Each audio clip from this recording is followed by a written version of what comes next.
Góðan daginn, gaman að fá að vera með ykkur hérna í dag.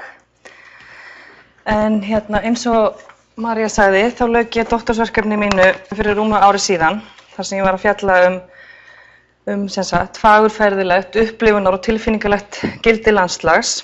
Og þið haldið kannski ég sé mismæli með þegar ég segi fagurfræðilegt gildi, en þetta nýyrði sem ég hef ákveðið að taka upp frá honum Nyrði Sigurjónsssyni, dósent við Háskólann á Bifröst.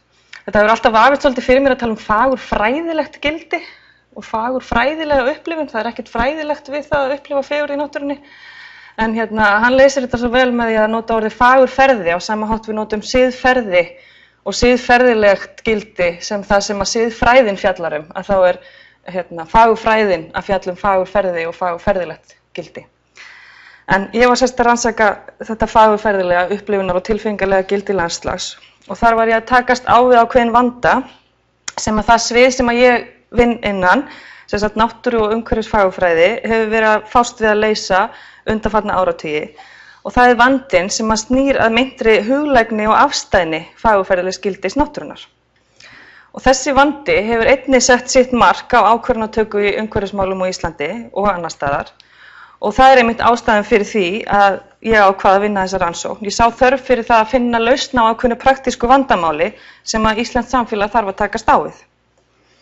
Hingað til hefur landslagshugtakið ekki leikið stórt hlutverk í náttúruvernd á Íslandi. Það hefur raun og verið bara mjög vandkvæðum bundið að finna leið til þess að taka tillit til landslagsfegurðar í ákvarðanatökukerfinu. Landslagshugtakið hefur þó fengið aukna athygli á síðustu árum, sérstaklega í tengslu við aukna umræðu staðfestingu og fullgildingu íslenskra stjórnvalda á evrópska landslagsáttmálanum. En það var loksins árið 2012 sem að sá sáttmáli var undirritaður, en það ekki enn búið að fullgilda. En það ekki auðvelt verkefni að fá fagurfræðilegt gildi viðurkennt sem hluta af umhverfismati.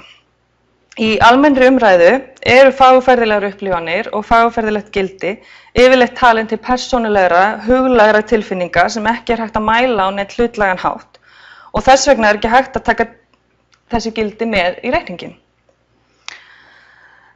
Þetta viðhorf má meðal annars rekja til þess að landslagshugtakið mjög nátengt fegurðarhugtakinu í íslensku tungumáli. Eins og samstarfskona mín, hún Edda Vogel, landfræðingur, sýndi fram á í sinni doktorsrannsókn þar sem hún var líka að fást við það að greina þetta hugtak. Þannig að landslagshugtakið í okkar tungumáli mjög nátengt fegurðarhugtakinu og fegurð skilja margir sem huglægt, persónlegt gildi sem bara í auga þess sem skynjar, hverjum þykir sinn fugl fagur og þess aftar. Og þess vegna getur fegurð ekki orðið grundvöllur einhvers konar hlutlægs mats á landslagi. Þetta hefur verið viðhorfið. Þannig að af þessum ástæðum hefur fagurfræðilegt, upplifunar og tilfinningalegt gildi landslags verið sett til hliðar, þar sem það passar ekki inn í þetta kerfi ákvarðanatöku sem við höfum, sem að byggir allt á mælanlegum hlutlægum gildum. Í þessum ummælum sem þið getið lesið hérna, sem að höfður eftir einum viðmælanda minna í rýnihópsrannsókn sem að var hluti af doktorsverkefni mínu. Þar talaði ég við einstaklinga innan stjórnsýslunnar og fræðasamfélagsins sem hafa unnið með landslagi sinni vinnu. Þarna bent á þá staðreynd að þau gildi sem við tengjum við upplifanir okkar á landslagi, þau eiga sér engan stað innan þess kerfis sem við höfum skapað okkur í kringum ákvarðanatöku í umhverfismálum. En hver ástæðan fyrir þessari stöðu?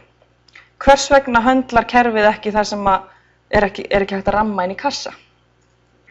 Á hvaða forsendum byggir slíkt kerfi og hvaða breytingar eru nauðsynlegar ef á að taka tillit til landslags þegar við tökum ákvarðanir í umhverfismálum. Jafnvel þó gildi landslags sé líklega eitt af mikilvægustu gildum íslenskrar náttúru, hefur landslagshugtakið hingað til ekki leikið stórt hlutverk í náttúruvernd á Íslandi. Margir staðir sem að búa yfir einstöku landslagi og náttúrufegurð hafa kannski ekki mikið líffræðilegt eða jarðfræðilegt gildi samkvæmt alþjóðlegum viðmiðum. Og því virðist kannski ekki vera ástæða til þess að vernda þessa staði ef eingöngu miðað við alþjóðlega viðurkennda mælikvarða eins og til dæmis líffræðilega fjölbreytni. Landslag og fegurð léku þó ákveðið hlutverk í náttúruvernd miðja 20. öld. Til dæmis hlutu margir staðir vernd í gömlu náttúruminjaskránni vegna sérstakrar fegurðar og landslags. Þetta var áður en yfirvöld á Íslandi fóru að undirrita alþjóðlega sáttmála náttúruvernd, en með þessum sáttmálum fylgdu alþjóðlegir mælikvarðar til að meta til dæmis líffræðilega fjölbreytni eða tegundir í útrýmingarhættu og svo framvegis. Og samhliða þessu kemur krafan að allar ákvarðanir náttúruvernd skuli byggja á náttúruvísindalegum hlutlægum mælingum. Líklega myndi fáum sem vinna að ákvarðanatökum náttúruvernd innan stjórnsýslunnar láta sér detta í hug að stinga upp á vernda beri svæði einungis vegna fegurðar. Slík uppástunga yrði líklega ekki tekin alvarlega, þar sem fegurð ekki hægt að mæla samkvæmt sömu hlutlægu aðferðum og viðmiðum sem notuð eru til að meta til dæmis líffræðilega fjölbreytni. Þessi vandi sami vandi og þýski heimspekingurinn Edmund Husserl fékkst við í byrjun 20. aldar þegar hann gagnrýndi hinn vestræna vísindalega hugsunarhátt fyrir að breyta heimi skynjaðrar náttúru í stærðfræðilegan heim. Þar sem öllu sem ekki hægt að mæla samkvæmt vísindalegum hlutlægum útreikningum og þar með dæmt huglægt útrýmt á þeim forsendum að það sé einskis virði, ónákvæmt og ófullnægjandi. Og þetta í rauninni sá vandi sem ég hef verið að reyna að glíma við í dóttorsverkefninu mínu, með því að taka til skoðunar hugtökin landslag og fegurð í tengslu við umræðu ákvarðanatöku vernd og nýtingu náttúru á Íslandi. Af því að hérna birtist nefnilega mjög skýrt dæmi það hvernig þessi vestræna raunvísindalega hugsun getur skapað vandamál vegna vangetu sinnar til þess að greina og skýra þær vittir veruleikans sem ekki hægt að mæla á hefðbundinn hlutlægan hátt. Þetta vandamál má sjá skýrt í eftirfarandi sögu sem ég ætla að segja ykkur. Fyrir nokkrum árum síðan þá var ég viðstödd fund á vegum Skipulagsstofnunar þar sem að markmiðið var að ræða leiðir til þess að fást við gildi landslags í ákvörðunartöku og að skoða aðferðir til þess að komast að því hvað landslag og hvers virði það Landslagshugtakið hefur verið skilgreint bæði út frá hlutlægum eiginleikum landsins og út frá huglægri reynslu þess sem dvelur í landslaginu. Á fundinum voru margir landslagsarkitektar og annað fagfólk sem hafði mjög góðar tæknilegar aðferðir til þess að fást við þennan svokallaða hlutlæga þátt landslagsins, þess að gera svona landslagsgreiningu.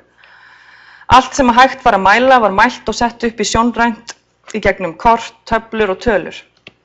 En þegar fór að líða á fundinn, þá lagði einn þessara fagmanna fram kvörtun. Hann sagði, við höfum öll mjög góðar aðferðir til þess að mæla og meta þessa sjónrænu hlutbundnu eiginleika landslagsins, en við kunnum ekki að fást við það sem landslag raunverulega það sem hérna inni, sagði hann og benti svona á höfuð á sér. Og hinir fundargestirnir voru algjörlega sammála honum.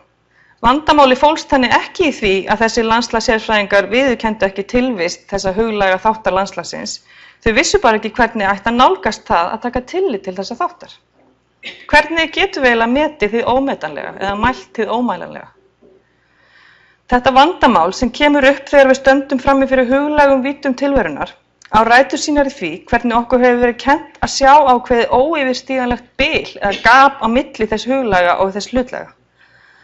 Ástæðan fyrir því að þessi sérfræðingar hafa ekki fundið leið til þess að höndla hina huglægu hlið landslagshugtaksins að þessi hlið í þeirra hugum nátengt fegurð og þar sem fegurð talin huglæg og afstæð leiðir það til þeirrar hugmyndar að það sé engin leið að taka upplifun af fegurðin í reikninginn því það engin leið til að komast að hlutlægri niðurstöðu eitthvað sem algjörlega huglægt. Og af þessum ástæðum hefur landslagsfegurð ekki átt stað innan ákvarðanatöku kerfisins hingað til. Þetta vandamál birtist einnig í rýnihópsrannsókninni sem ég talaði áðan. En markmið rannsóknarinnar var að fá hagnýtar hugmyndir það hvernig væri hægt að taka tillit til fegurðargildis landslags í ákvarðanatöku. Stærstu vandamálin sem þátttakendur báru kennsl á tengjast tveimur ólíkum en tengdum málum. Annars vegar það vandamáli sem snýr að því að það sé ekki hægt að mæla fagurfræðilegt gildi landslags á sama hátt og önnur gildi og að slíkt gildi heldur ekki hægt að fanga á einhverjum einum tímapunkti þar sem fólk gefur hlutum mismunandi gildi á mismunandi tímum og í mismunandi menningarheimum. Þannig að þetta þessi vandi sem snýr að huglægni fagurfræðilegra gilda. Hins vegar var það vandinn sem að snýra þessum kerfum sem að samfélagi hefur komið sér upp til þess að byggja ákvarðanir sínar í umhverfismálum á. En þessi kerfi ekki gerð til þess að fanga og taka tillit til þessara gilda. Þessi vandamál augljóslega tengd. Það vegna þessara téðu huglægni fagurfræðilegra gilda sem að þau passi ekki inn í kerfin sem við höfum og byggja á vísindalegum og hlutlægum útreikningum sem ekki gerðir til þess að höndla þessi huglegu gildi. En í hverju felast þá þessi huglægu gildi landslagsins? Í doktorsverkefninu færi ég rök fyrir því að hugtökin fegurð og hið fagurfræðilega leiki mikilvægt hlutverk í skilningi okkar á landslagi eins og ég hef komið inn á. En landslag hugtak sem hefur mjög mörg lögmerkingar. Eins og fegurð hefur landslag verið túlkað bæði út frá þessum hlutlægu eiginleikum eða huglægri reynslu þess sem dvelur í landslaginu. Margir fræðimenn hafa á síðustu árum gagnrýnt þessa ofur áherslu á hið sjónræna í túlkun á landslagshugtakinu og hvatt til víðari skilnings á landslagi sem sambandi eða samræðu milli manns og lands sem að skapast í gegnum upplifun fólks á landslaginu. Þannig hefur viðleitnin innan landslagsfræða verið svo að færa áhersluna frá þessum hlutlægu sjónrænu þáttum landslagsins yfir á huglægu þættina sem birtast í upplifun þess sem dvelur í landslaginu. En þar sem að áhersla á hið sjónræna og þar með einhvers konar fjarlægð áhorfandans hefur einnig verið miðpunktur athyglinnar í skilningi á fegurð og hinu fagurfræðilega, þá hefur tilhneigingin innan þessara fræða verið svo að ýta fegurðinni til hliðar með þessari sjónrænu túlkun á landslagi. Þannig að ef við viljum losa landslagshugtakið við það að vera einungis bundið við hið sjónræna, þá hefur fegurðin farið út líka, vegna þess að þetta hefur verið talið svo nátengt. En ég færi rök fyrir því að í stað þess að túlka fegurð aðeins út frá þessu sjónræna, þá ættum við frekar að skilja fegurð og því fagurfræðilega í mun víðara samhengi, út frá því sambandi og samtvinnun vitundar og viðfangs sem að reynslan af fegurð einkennist af.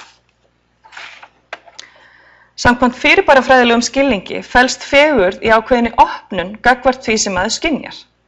Þetta augnablikið sem við horfum til himins til þess að dást á honum en ekki til þess að gá til veðurs. Augnablikið þar sem við leyfum fossinum að fanga okkur í staðins að hugsa hversu stóran hreyfil við þyrftum til þess að fanga orku fossins. Það sem að einkennir upplifun á landslagsfegurð að þá skynjum við landslagi bara til að skynja það en ekki til að finna út hvernig við gætum nýtt það. Og slík upplifun skapar við svo opnun fyrir því að finna merkingu í heildinni. Fagurfræðileg skynjun á landslagi felst í því að sjá heildina, í því að skynja bara til að skynja alla þá mismunandi þætti landslagsins og alla sögurnar sem við segjum af tengslum okkur og sjá þetta sem eina heild. Ef við víkkum fegurðarhugtakið út á þennan hátt, þá ekki hægt að segja að áhersla á fegurð í skilningi okkar á landslagshugtakinu stuðli að því að smætta landslag niður í hið sjónræna. Frekar hjálpar það fegurðarhugtakið okkur að skilja hvers konar samræða það sem á sér stað á milli manns og lands og við köllum landslag. Þegar við ræðum fagurfræðilegt, upplifunar og tilfinningalegt gildi landslags, þá erum við að vísa í reynslu sem við segjum sögur af. Ef við viljum fanga þetta gildi, þá þurfum við að skoða reynsluna. Þurfum að skoða sögur einstaklinga og samfélaga, því að það þar sem að maður og landslag mætast. Það eru þessar sögur sem að skapa merkingu og gildi landslags. Vandamálið að þau kerfi sem við höfum ekki hönnuð til að skoða reynsluna. Eins og einn fulltrúi opinberrar stofnunar úr rýnihópnum benti á, þá fagfólki sem vinnur innan þessara kerfa alltaf að leitast við að byggja mat sitt á hlutbundnum viðmiðum. Það alltaf verið að finna hvort að þetta fellur undir 37. grein náttúruverndarlaga eða eitthvað svona sem hægt að hengja sig í. En eins og sjá má af þessu, þá kerfið ekki tilbúið til þess að höndla upplifununa af landslagi. Kerfið fast í þeim hugsunarhætti að ef það ekkert hlutbundið viðmið fyrir hendi sem að segir okkur að eitthvað hafi gildi, að þá sé ekkert til staðar sem að þarf að meta. Fegurð hefur á þessum ástæðum verið afar léttvæg fundin í íslenskri umræðu nýtingu og vernd náttúrusvæða. Þetta reyndar held ég að breytast, en margir muna eftir orðum Valgerðar Sverrisdóttur, þáverandi iðnaðar- og viðskiptaráðherra, í miðri Kárahnjúkadeilunni þegar hún sagði: "Ég sé enga sérstaka náttúrufegurð hér." Þarna birtist hið almenna viðhorf til afstæðis fegurðar mjög skýrt.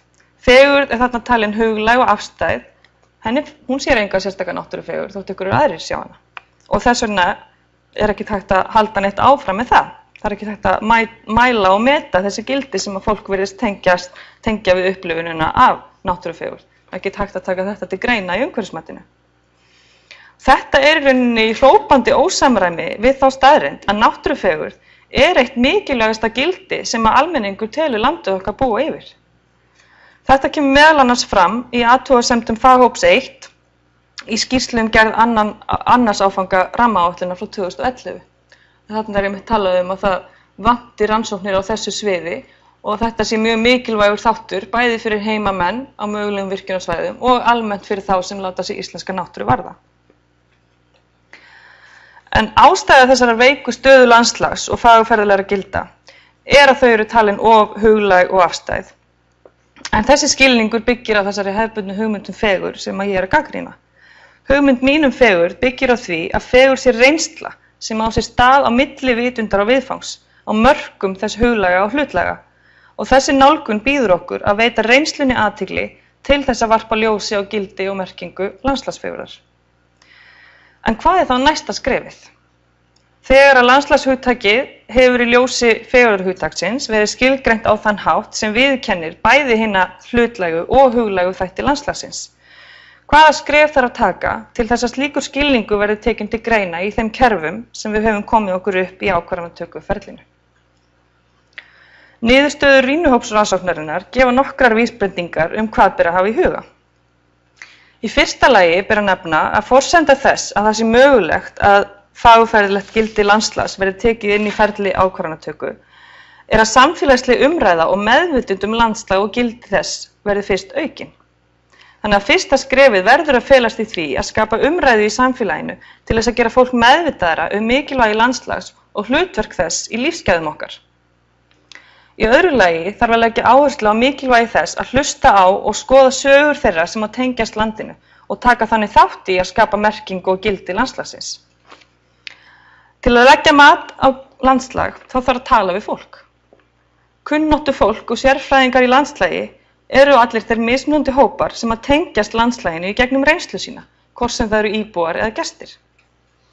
Til þess að geta greint og öðlast skilning á gildi landslags þarf að safna saman öllum sögunum af landslaginu og raða þeim saman í heildarmynd. Eins og ég sagði áðan, þá landslag mjög margþætt hugtak og þess vegna þarf að fara margar mismunandi leiðir til þess að henda reiður á því. Þetta ekkert einfalt mál, það ekkert hægt að einfalda það. Íslenskt landslag hefur mörg lög af sögum til að segja. Fyrst það jarðfræðisagan sem að jarðfræðingar geta sagt okkur og líka þeir sem hafa upplifað áhrif jarðfræðinga. Svo það gróðursagan sem að líffræðingar geta sagt okkur og kannski bændur. Fornleifafræðisagan og mannfræðisagan af þróun mannvistar í landslaginu. Sögur listamanna, skálda og fagurfræðinga.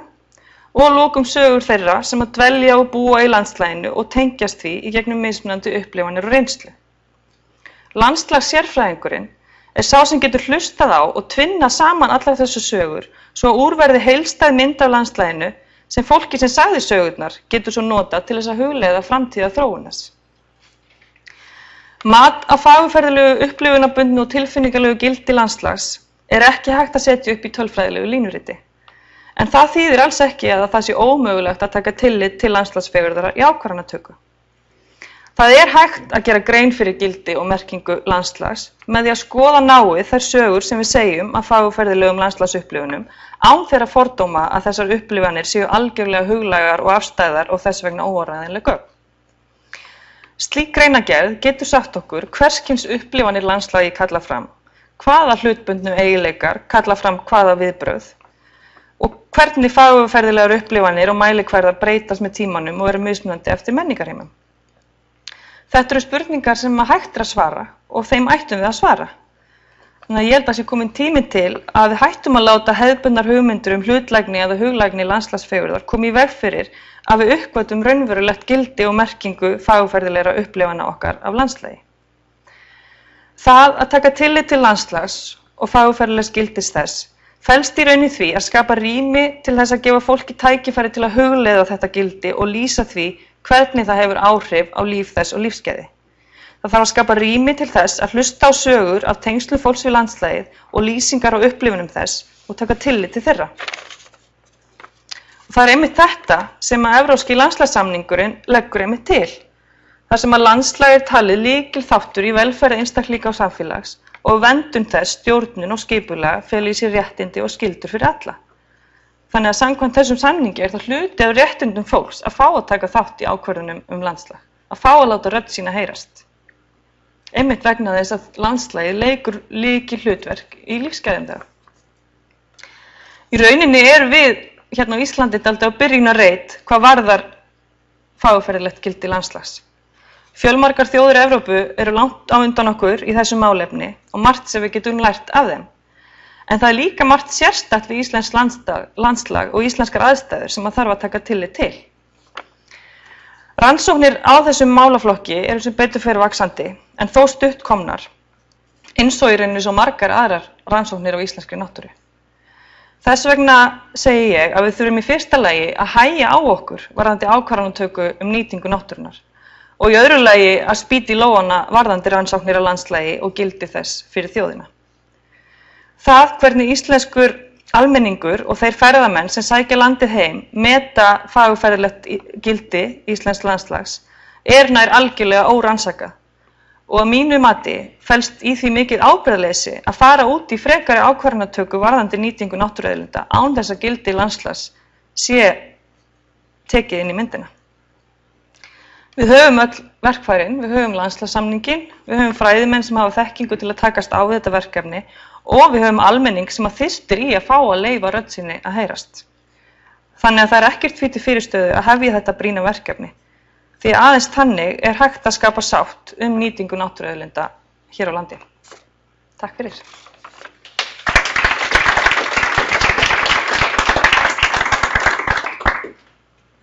Takk fyrir.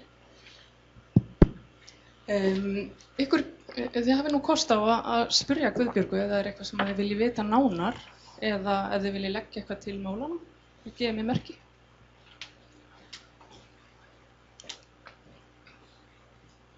Já, takk fyrir Guðbjörg, ég bara hef ekkert fylgst með þér hérna í þínu rannsókn þannig að það kemur mér allt á óvart sem þú segja. Já. Og það sem vekur sérstaklega athygli eru þessi sagna eða að safna sögum og nota það sem undirstöð við mat sko. Þannig að og getur eitthvað hérna því hérna svo umvinnstafnæður, eitthvað hægt að velja þessa hópa með einhverjum markvissum hætti. Nú eru til dæmis og settir kjósendur Donalds Trumps hérna núna til dæmis hérna út á Reykjanes og svo kannski einhverja velmenntaða hérna menn frá Evrópu sem koma hérna. Þetta eru endalausir hópar. Eru ekki einhvern að flokka þessa rýnihópa þína niður? Þú getur spurt alla allt. Nei, það er bara eitthvað sem í rauninni þarf að finna lausnir á. Það eru alls konar leiðir sem hafa verið farnar í þeim málum. Til dæmis las ég eina rannsókn þar sem var í rauninni bara auglýst eftir fólki sem hafði áhuga á að taka þátt í að taka ákvörðun eitthvað ákveðið landslag, eitthvað ákveðin stað. Þannig að svo náttúrulega reynir maður kannski að sko þetta fer náttúrulega líka eftir stöðum. Ég meina þú ert að tala hálendið, þá er enginn sem býr þar. En það er fullt af fólki sem að tengist hálendinu í gegnum mismunandi reynslu. Þannig að þetta er bara, ég meina þetta er ekkert einfalt mál sko. En það er hægt að finna leiðir held ég og við þurfum að gera það. Einar Þorleifsson, ég var svona að hugsa eina ákveðna landslagsgerð sem er mikil hættu hérna sem sandar á láglendi. Já. Það sem nefnt skógasand eða sólimasand, þeir eru aðallega í hættu vegna ræktunar. Já. Og náttúruverndarfólk sem minnst á þessa sanda, það fengið svona alls konar skeytir eins og sinni svartri náttúruvernd og svo framvegis. Já. Sérðu eitthvað nálganir til að vernda þessa landslagsgerð sem er í mikil hættu hér á landi? Já. Sko eins og ég segi, þú veist, þá er þetta ekkert einfalt. En eins og í svona málum, þá held ég að sé svo mikilvægt að bara mismunandi hópar fá að koma að borðinu og að ræða hvað á að gera.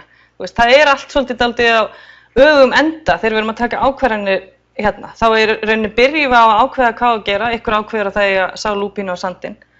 Og síðan koma viðbrögð fólksins sko. Í staðinn fyrir að fyrst sé virkileg þáttaka það, hvernig við ætlum að hafa þetta. Og allar raddir fá að heyrast og það sé hægt að komast að einhverju sameiginlegri niðurstöðu. Þannig að ég er ekki með neina einfaldalausn á því, sko. Ég er ekki með neinar einfaldalausnir.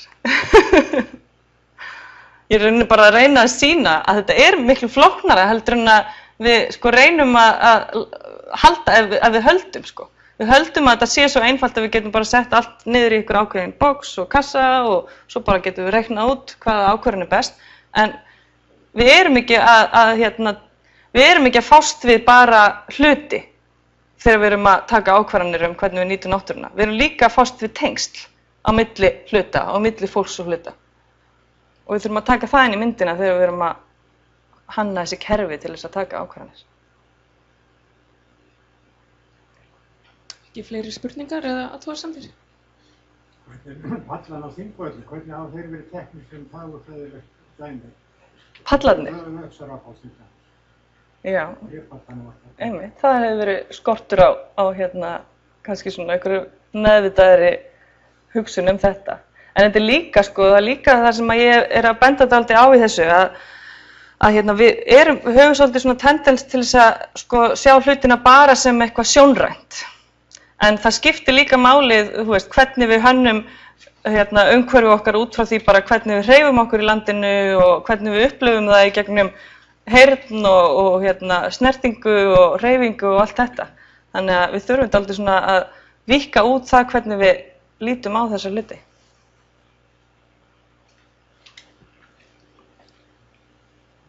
Þakkaði fyrir þetta er mjög áhugavert.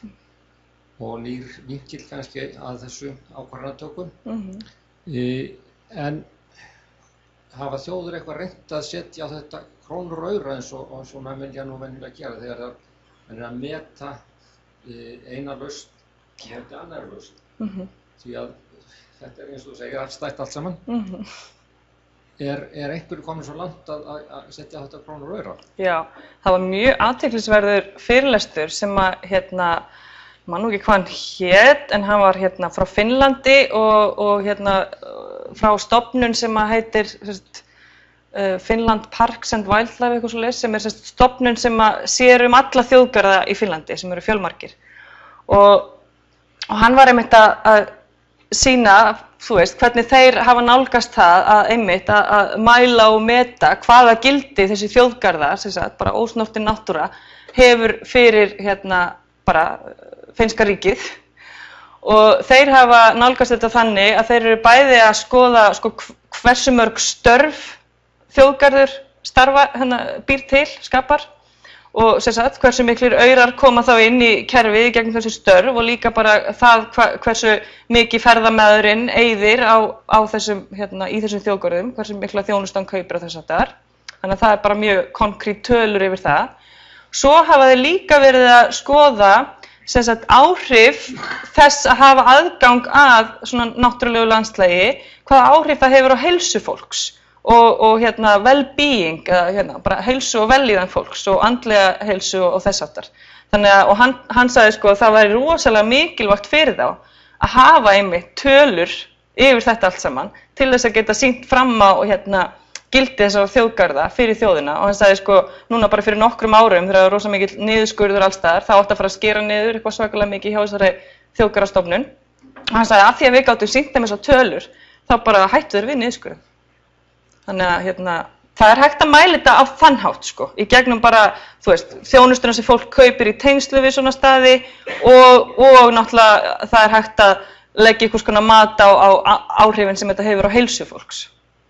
En ég held að sé ekki hægt að mæla í tölum eða peningum fegurðargildið sjálft. En það náttúrulega tengist því, upplifun af fegurð hefur jákvæð heilsufarslega áhrif á okkur, þannig að. Borgþór heiti ég, þakka þér fyrir erindið. Ef að þú yrði nú sett yfir rannsóknar á þessu sviði hér á landi og fengi ríkulegt fjármagn og tíma, hvað myndirðu setja í forgang? Hvað myndi ég setja í forgang? Meinarðu þá varðandi staði eða bara? Áherslur í rannsóknar, hvernig myndirðu nálgast þetta? Já, ég myndi reyna að finna mér svona þverfaglegt teymi sem þar sem væru fræðingar af allskyns frá öllum sviðum og það væru líka listamenn þar og hönnuðir og arkitektar. Og við myndum síðan fara á staðinn, segjum til dæmis innan Reykjanesi. Við myndum fara á staðinn og við myndum skapa samræðu við fólki sem tengist þessum stöðum. Við myndum bjóða fólkinu til þess að taka þátt í því að skoða bara ítarlega allar sögurnar. Við skoðum jarðfræðina, við skoðum líffræðina, við skoðum mannvistarleifarnar og fornleifarnar og síðan bara í gegnum samræðu við fólki, þá myndum við svona hugleiða saman hvaða leiðir væru bestar til þess að þróa þetta landslag áfram. Hvað hentar þessu landslagi?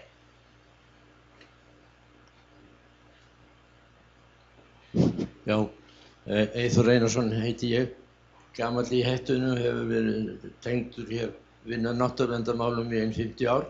En það var nú ekki það sem ég ætlaði að minnast á heldur að hvernig mun skynja landslagið og hvað fallegt landslag og bara hvenar á hvaða tíma árs maður það. Til dæmis á þessum stöðum þarna sem þessi myndi tekin af stundum snemma vorin allt gult. Allt?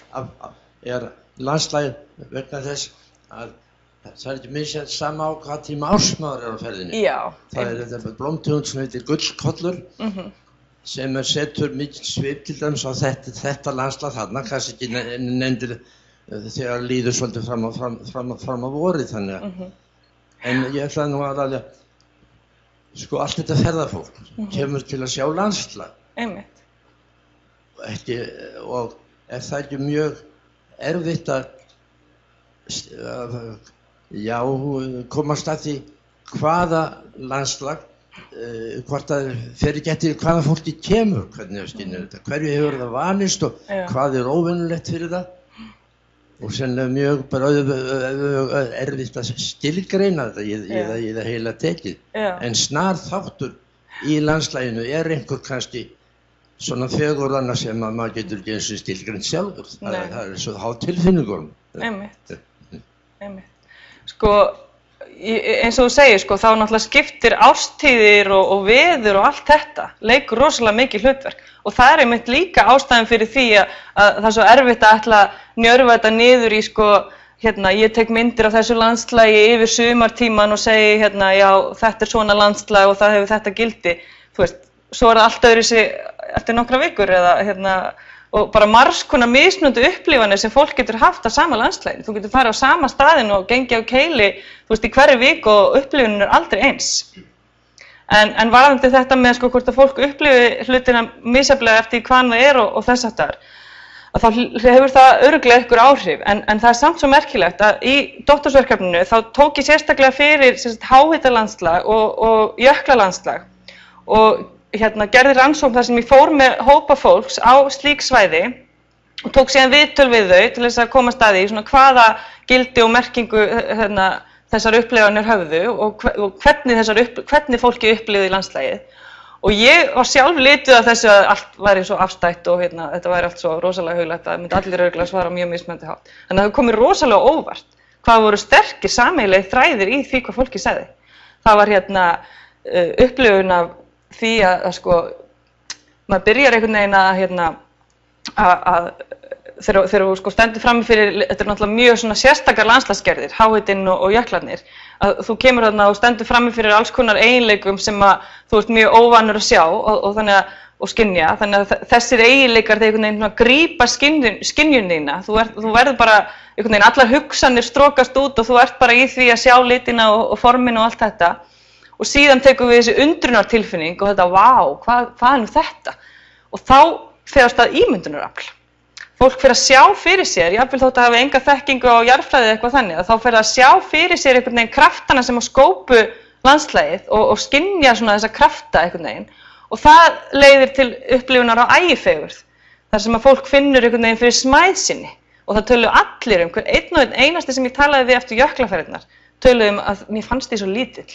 Og þau fundi einhvern veginn þá líka, það leiddi til svona siðferðilegs ímyndarafls að fólk var einhvern veginn að sjá sjálfa sig sem hluta af þessari stóru heild sem að jörðin er. Þannig að ég held að þessar upplifanir séu mjög mikilvægar svona með tilliti til þess að auka einhvern veginn svona siðferðileg tengsl fólks við náttúruna sem er náttúrulega mjög mikil þörf á núna á tímum loftslagsbreytinga. Þú veist, við höfum vitneskjuna vistfræðileg tengsl okkar við jörðina. Við vitum vistfræðilega að við erum hluti af náttúrunni, en þegar við sko erum út í náttúrunni og öðlum svona sterkar upplifanir eins og fólk gerði þarna á jöklunum, að þá sko skynjum við bara og upplifum þessi tengsl.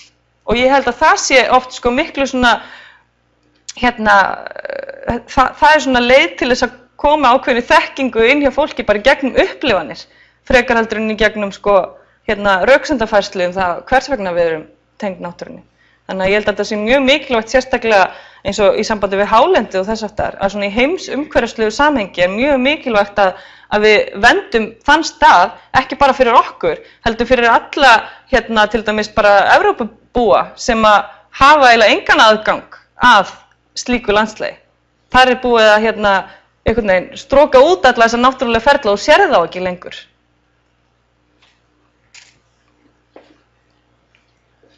Ólafur heiti ég, takk fyrir erindið. Ein spurning nú, líffræðingar kortleggja allt saman eins og votlendi og sita í forgangsflokka. Á sama hátt hægt á einhvern máta að kortleggja fegurðina, þannig að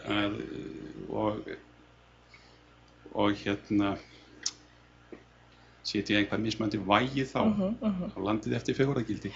Sko, náttúrulega sú nálgun sem að hefur verið, fólk hefur verið að vinna þannig eins og innan rammaáætlunar að skoða hvaða tegundir landslags eru til, hvaða eiginleikar eru þarna og þá getum við séð sko hvað fjölbreytt, hvað fábreytt, hvað algengt, hvað fágætt og þess aftar og það náttúrulega svona visst tæki til þess að sjá og ákveða eitthvað. En svo annað mjög áhugavert sem að ég sé, ég held ég hef séð 2 fyrirlestra í vetur erlendis frá sem hafa komið hingað, þar sem verið að tala þáttöku kortagerð eða participatory mapping.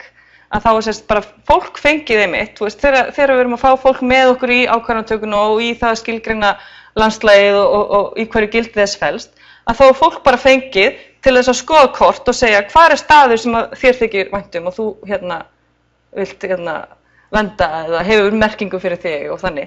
Og þannig með því að fá fjölda fólks til þess að setja sína reynslurinni inn á kortið, að þá hægt að kortleggja fegurðina. Mér finnst þetta mjög áhugaverðar nálganir sem er líka hægt að taka inn í þetta sem þú varst að spyrja áðan.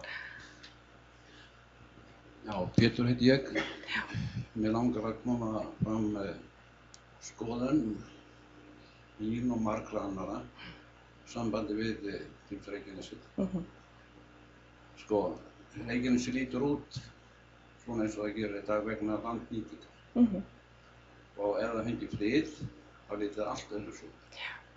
Það tekir langa tíma að grófa upp náttúrulega það sem við erum búin að gjörsamlega að útrýma visskemi náttúrunnar. Þegar gróðunum fer þá er allt visskemi. Og að halda því sem slíku, það okkur eða mínum sem sammála mér alveg skelfilegt. Þegar við lítum á þessa svakalegu eyðileggingu sem átt sér stað á Reykjanesinu sem skelfilegt. Og við viljum fá hana eins og hún getur best orðið án afskiptamanna. Og bara taka þetta til greina. Sko þarna snertur á mjög mikilvægum hlut sko. Í rauninni, þú segir sko án afskiptamannanna, en þú veist, í því felst í rauninni viss svona, þú veist, aðskilnaður, að maður og náttúra séu algjörlega aðskilin. En eins og, en þú veist, það oft sko partur af landslæginu og ég meina partur af landslæginu á Reykjanesi þessi nýting. Nei, það rætt algjörlega friðað fyrir beit núna. En svona bara til langs tíma, þú veist, þá það partur af sögunni og ég held að það sé, þú veist, þess vegna sem þessi beit þó ennþá þarna á einhverjum smá bút, á ákveðnu svæði, að það að því að fólk einhvern veginn þykir svo vænt þá sögu og það hluti af þessu og þetta skapar náttúrulega svona sem að togast á sko, hvort viljum við venda gróðurinn eða venda þessa sögu og ég held að sko besta leiðin til þess að sko finna lausn á því sé einmitt sko að þú veist, fólk fái að koma saman og ræða þessi mál og sjá hvað fyrir bestu. Ég meina þetta mjög flókið en ég held að leiðin sé bara að fá mismunandi hópa með mismunandi skoðanir inn í það að taka ákvörðun hvernig þetta gert. Og það sé ekki, að ég held að það sem skapar oft svona mestu deilurnar og erfiðleikana í kringum svona ákvörðunir að ákvörðunin kemur einhvern veginn sko ofanfrá og svo fólk spurt. Ef að fólk væri spurt strax í upphafi þegar á að fara að taka ákvörðun hvort það á að breyta ykkur eða ekki, að þá held ég að það væri miklu auðveldar að skapa sátt. Fólk fer einhvern veginn strax í einhvern svona varnargír þegar það einhvern veginn búið að taka ákvörðun og svo sagt, hvað finnst þér þessa ákvörðun sem við erum búin að taka?